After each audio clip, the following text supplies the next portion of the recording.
Hello and welcome back to the course on deep learning. Now that we've seen neural networks in action, it's time for us to find out how they learn. So let's dive straight into it. There are two fundamentally different approaches to getting a program to do what you want it to do. One is hard-coded coding, where you actually tell the program specific rules and what outcomes you want, and you just guide it throughout the whole way, and you account for all the possible options that the program has to deal with. On the other hand, you have neural networks where you create a facility for the program to be able to understand what it needs to do on its own. So you basically create this neural network where you provide it inputs, you tell it what you want as outputs, and then you let it figure everything out on its own. Two fundamentally different approaches, and that is something to keep in mind as we go through these tutorials. Our goal is to create this network which then learns on its own. We're going to avoid trying to put in the rules. And a good example that I can give you right now is, this will come further in the course, but it's just a very visual example. For instance, how do you distinguish between a dog and a cat? For on the left side, on the approach that's depicted on the left, you would program things in like the cat's ears have to be like this, look out for whiskers, look out for this type of nose, look out for this type of shape of face, look out for these colors. You describe all of these things, and you'd have conditions like if the ears are pointy, then cat, if the ears are sloping down, then possibly dog, and so on.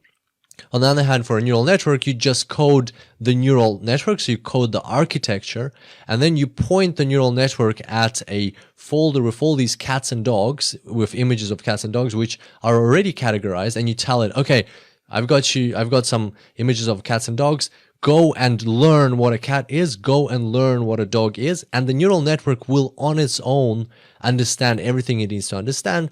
And then further down, once it's trained up, when you give it a new image of a cat or a dog, it'll be able to understand what it was. So there they are. Those are the two fundamentally different approaches. And today we're going to slowly start getting into how that second approach works. All right, so let's get straight to it. Here we have a very basic neural network with a one layer. This is called a single layer feed-forward neural network, and it is also called a perceptron. Now, before we proceed, one thing that we do need to adjust is that output value. Right now, you can see that it's just a Y. We need to put a Y hat in there, and the reason for that is usually Y stands for the actual value, and that's what we're going to be using. So Y is going to be the actual value, which we see in reality. Output value is the predicted value by the algorithm, by the neural network. Y hat is the output value, basically. That's the denomination for the output value. And the perceptron was first invented in 1957 by Frank Rosenblatt. And his whole idea was to create something that can actually learn and adjust itself. And this is what we're going to be looking at now. So we've got our perceptron. Let's see how our perceptron learns. So let's say we have some input values that have been supplied to the perceptron or basically to our neural network. Then the activation function is applied. We have an output. And now we're going to plot the output on a chart. So there it is, our output Y hat. Now, what we need to do is, in order to be able to learn, we need to compare the output value to the actual value that we want the neural network to get, right? And that is the value Y. And so if we plot it here, you'll see that there's a bit of a difference. Now we're going to calculate a function called the cost function. It's calculated as 1/2 of the difference, of the squared difference between the actual value and the output value. Now there are many ways you can come up with a cost function. There are many different cost functions that you can use. This is probably the most commonly used cost function, and why it is specifically this function that we use, we'll find out further down when we're talking about gradient descent. But for now, we're just going to agree that this is the cost function. And basically what the cost function is telling us is what is the error that you have in your prediction. And our goal is to minimize the cost function, because the lower the cost function, the closer the Y hat is to Y. Okay, so as long as we agree on that, let's proceed. So basically from here, what happens is there's our cost function. And from here, what happens is now we're going to, once we've compared, now we're going to feed this information back into the neural network. So there we go. There's the information going back into the neural network, and it goes to the weights, and the weights get updated. Basically, the only thing that we have control of in this very simple neural network are the weights, W1, W2, all the way to Wm. And our goal is to minimize the cost function, so all we can do is update the weight. So we update the weights, tweak them a little bit, and how exactly we'll find out further down. But for now, we agree that we update the weights, and then we continue. So, but here I've put up this screenshot of the data just to make one point very clear, that right now, throughout this whole experiment, everything we're doing right now, we're dealing with just the one row. So we have a data set of one row where we have, for instance, we're dealing with how long you study, like the variable that we're predicting is what results you're going to get on an exam, and the independent variables that we have is how many hours did you study for, how many hours did you sleep, and what did you get on the quiz in the mid-semester. So in the middle of the semester, there's a quiz, what percentage did you get there? So based on those variables, we're trying to predict what score you'll get for the exam. And in exam, the 93%, that's the actual value. So that's Y. So we feed these three values into our neural network, again, for the second time now. And then we're going to be comparing the result to Y. So let's see how this works.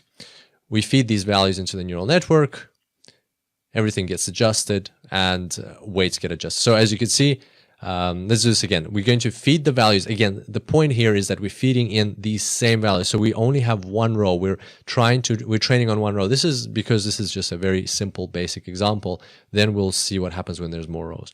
So again, we feed these rows in, our cost functions get adjusted. As you can see, everything happens along those lines again. So as you can see, every time our Y hat is changing, because we've tweaked the weights, our Y hat is changing, our cost function is changing. Let's have a look again. So we feed those in, Y hat is changing, cost function is changing. We get information back, feed back to the weights so that the weights get adjusted again. We feed in the same values every time. Everything gets adjusted, goes back to the weights. And one more time, feed in, okay. And another time, so we've adjusted the weights, we feed in the information, and there we go. So now this time the Y hat is equal to Y, cost function 0. Usually you won't get cost function equal to 0, but this is a very simple example. So hopefully all that made sense. Every time we feed in exactly that same row, because just in this case we're just dealing with that one row, into our neural network, where then the values get multiplied by the weights, the activation function is applied, we get Y hat is compared to Y, then we see how the cost function has changed, feed that information back into the neural network, and adjust the weights again. And then we repeat the same process again with the same exact row. We're trying to minimize that cost function. So up until now, we've been dealing with just that one row. Let's see what happens when you have multiple rows. So here's the full data set. We have 8 rows of how many hours you slept, or maybe these are different students taking the same exam, how many hours they studied, how many hours they slept before the exam, what they get on the quiz, and their final result on the test.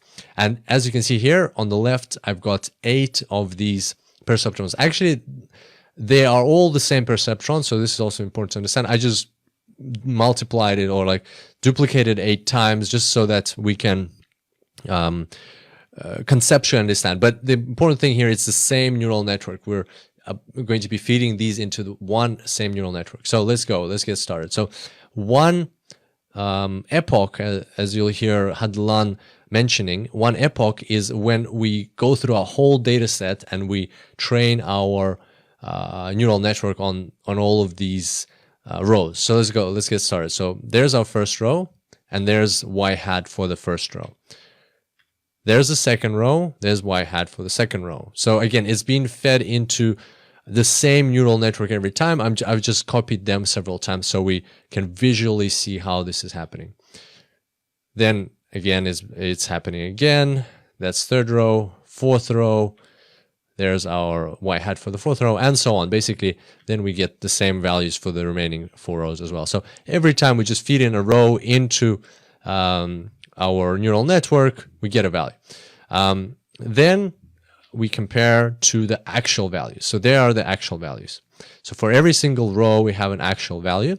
And now, based on all of these differences between y hat and y, we can calculate the cost function, which is the sum of all of those squared differences between y hat and y, and all of that is halved. And there's our cost function. And basically now what we do after we have the full cost function, we go back and we update the weights. We update W1, W2, W3. And the important thing to remember here is that all of these perceptrons, all of these neural networks is actually one neural network. So there's not 8 of them, there's just one. And when we update the weights, we're going to update the weights in that one neural network. So basically the weights are going to be the same for all of the rows. So it's not the case that every row has its own weights. No, all of the rows share the weights.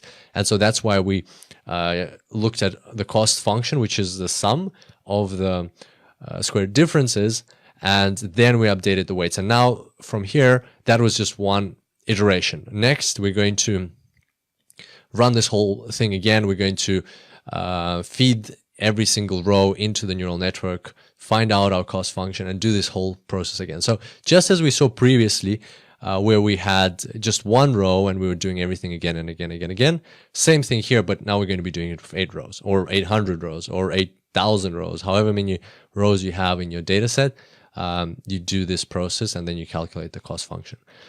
And the goal here is to minimize the cost function and to get, as soon as you've found the minimum of the cost function, that is your final neural network. That means your weights have been adjusted and you have found the optimal weights for this data set that you're training on, and you're ready to proceed to the testing phase or to the application phase. And this whole process is called back propagation.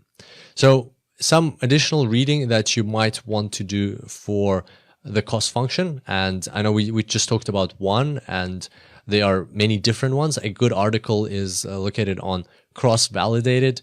It's called A List of Cost Functions Used in Neural Networks Alongside Applications. So the URL is there, but you can just Google for that exact search term or search phrase, and this one will be the first one that pops up. It's actually got some good examples and application or use cases for different cost functions. So if you're interested to learn more about cost functions, check out this article. And on that note, I hope you enjoyed today's tutorial. I look forward to seeing you next time. Until then, enjoy deep learning.